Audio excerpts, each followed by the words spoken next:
tere, mina olen Raivo.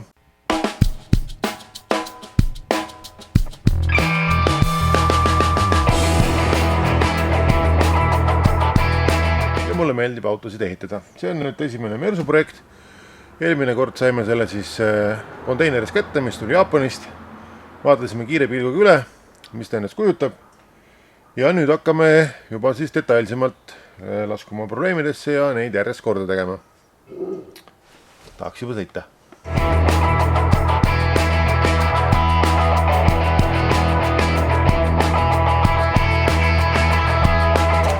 Käisime varuosade järgi. On meil tunnikuga igasugust erinevat õli, mida autole igale poole sisse kallata. Siis on teine kast veel. Siin on nüüd õlifilter, on käigukasti tihende õlifilter, on mootorõli, on õhufiltrid. Kõik on valmis selleks, et minna auto remondiga edasi ja auto saada tipp-topp sõidukorda.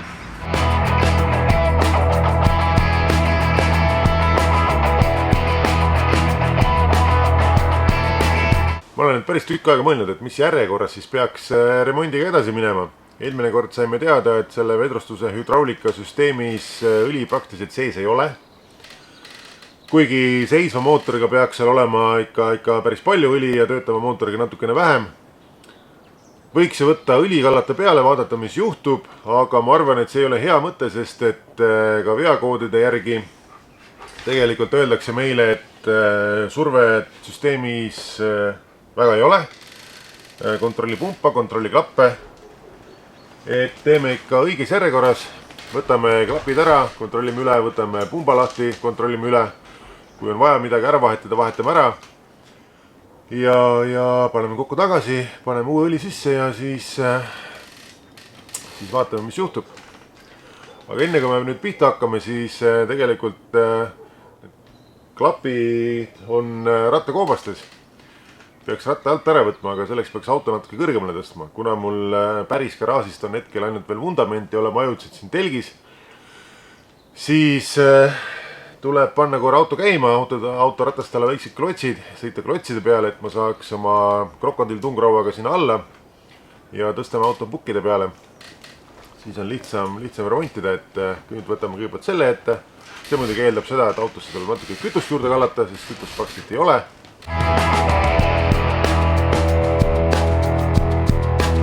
Käisin ümber auto ja mõistliku mõttena tundus, et võtame auto enda tungraua, tõstab sellest natukene üles, et saab suurem tungraud alla, siis tõstab natuke kõrgemale ja paneme autole pakku või pukid alla.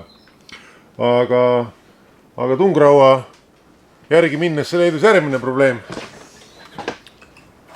Tagaluuke seis üleval. Hetkel saab selle ajutiselt küll ära lahendada. Võttes siit selle katte ja pannes siia vahele, aga tehtavate tööde nimekirja lisandus järgmine asi. See tuleb ka üle vaadata. Miks ta üleval ei seisa? Tagavaratas on siuke päris kihvt. Ma ei ole kummimees, sellepärast ma pole ei ole siukest asju näinud, aga siuke äge. Ma ei teagi, mis siin on, mingi täiskummist mingi värk. Jaa, õhk läheb ka sisse. Peal on mingi paks täiskumm ja siis on mingi õhukamber ka veel. Kui ma siin selle tungraua kangutamise kallal juba olen, siis tegelikult peakski selle akusid nüüd ära võtma ja laadima panema. Siis äkki läheb meil ka elu palju paremaks kohe.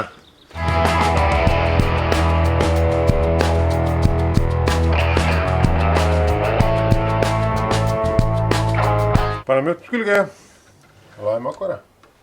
Tegelikult vaatame enne, palju siin üldse voolu sees on.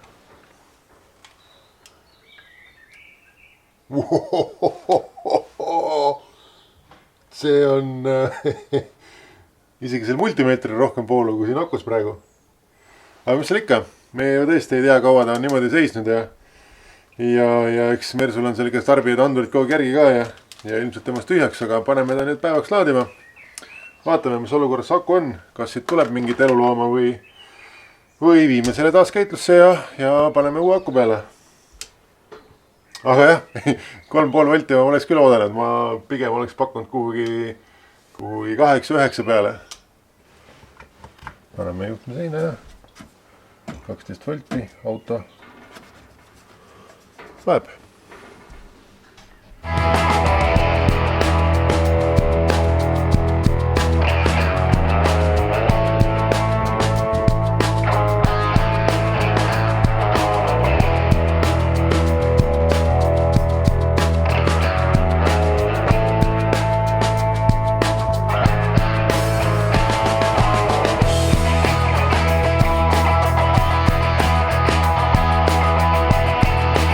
Auto on tukkide peal. Ma pean tunnistama, et nüüd meeldib see auto mulle palju rohkem, sest nüüd on kõrge ja nüüd on siin hea sisse istuda ja sealt hea välja tulla. Täitsa äge on Mersu võiski teha siukse mõnusa kabriga, kus on suured 37 tollised rattad all, et minu mõist on see väga äge. No okei, 37 võib-olla palju, 35 oleks võib-olla sellise sportauto alla täitsa okei ja muidugi 4 vedu ka. Aga ei, muidu on täitsa kihvt sisse istuda just eriti, see on nii mõnus, mulle nii meeldib. Kohe näitan. Tada!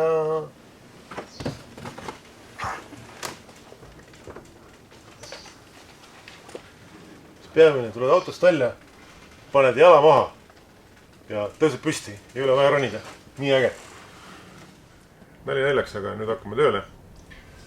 Siin rattakoopas on siis selle hüdrosüsteemi klapid, mis need amortides olevat õlisurvete kogust juhib. Ees mootori juures on pump, mis on koos roolivõimupumbaga. Nad on küll ühes korpuses ja 2 täiesti eraldi süsteemi, et üks saab katki, teine töötab edasi. Ja võtame need maha ja võtame lahti ja hakkame järjest vaatama. Selleks, et töö mugavamalt läheks, võtame nüüd ratta alt ära, logari eest ära, siis pääseb ligi nendele klappidele ja on lihtsam ka pumba polte ja voolikuid lahti ühendada. Ja siis tegelikult see midagi keerulist ei olegi. Lihtsalt tema hunnik asju lahti võtta. Nii, siin need klapid on, tulid siis logari alt ilusti välja selle koha peal, kus nad pidid olema. Midagi väga katastroofilist siit praegu ei paista. Aga vaatame edasi, arutame ta lahti ja siis teame täpsemalt. Palju mugavam oleks ikka tõstuki all seda asja teha, aga mida pole, seda pole. Saame hakkama ja seda enam on motivatsiooniga raas ruttu valmis saada.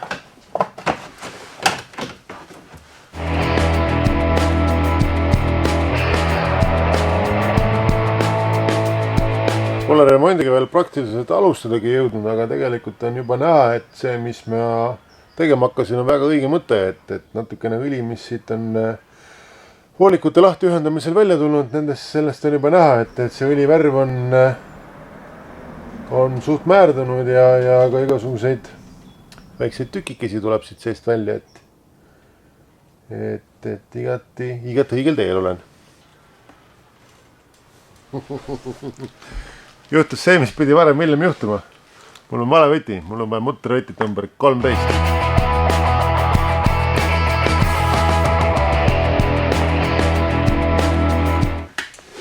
Ettevaatlikult tuleb võtta lahti, siin on juhtmed küljes.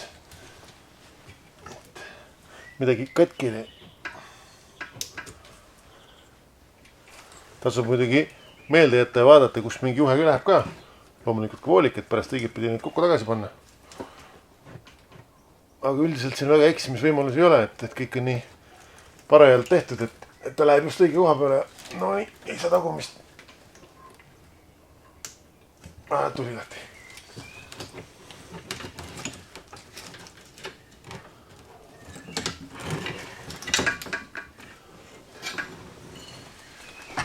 Nii. Siin meie mänguasi nüüd on. Teeme just puhtaks kõik. No, kui siia sisse vaadata, siis siin ikka natukene sodi on, mida siin olla ei tohiks. Et oleks vähem sodi, siis puhastame need klapid ja selle komplekti kõik, mis seal on väljapoolt puhtaks. Kasutame sellist Induster Cleanerit ja siis lammutame ta lahti.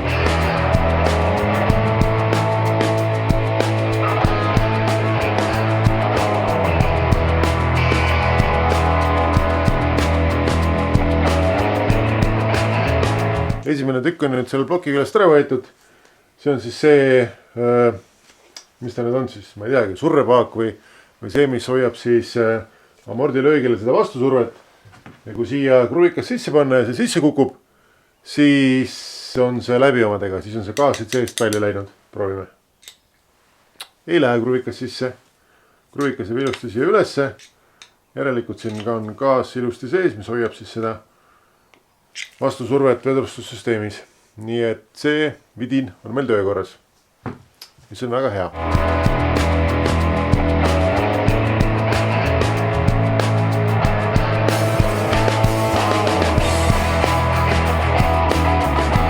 Eriti nõme oleks, kui nüüd kokku pannes sassi läheks midagi siin, eriti klapid või juhtmed või voolikud. Aga selleks, et siis midagi nässu ei läheks, tasub meeles pidada, kuidas midagi lahti tuli. Ja näiteks nendel klappidel on väga ilusti värvikoodid peale tehtud, kuhu mingi tükk läheb.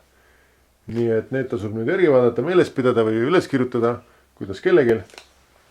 Ja siis pärast ei ole probleeme need asjade tagasipanekuga. Enne kui need lahti keerata saab, tuleb siit vahelt väiksed stopperid ära võtta. Need ei lase keerata muidu.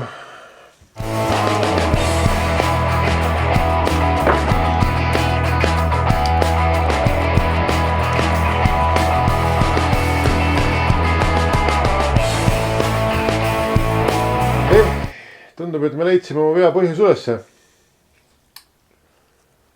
Et ei ole kõige paremas korras need klapid, jah. Üksi tahtsid seest teiste välja tulla ja nüüd, kui me ta välja saame, siis on näha, et siin need kummist tihendid ei ole mitte enam tihendid.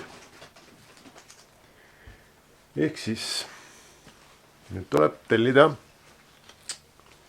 remontosad. Puhastame nüüd detailid ära. Algus natuke lapiga, pärast ka puhastusvahendiga ja vaatame, võib-olla mõne detail laseme ka soodapritsega üle, et ta eriti ilus ja äge välja näeks.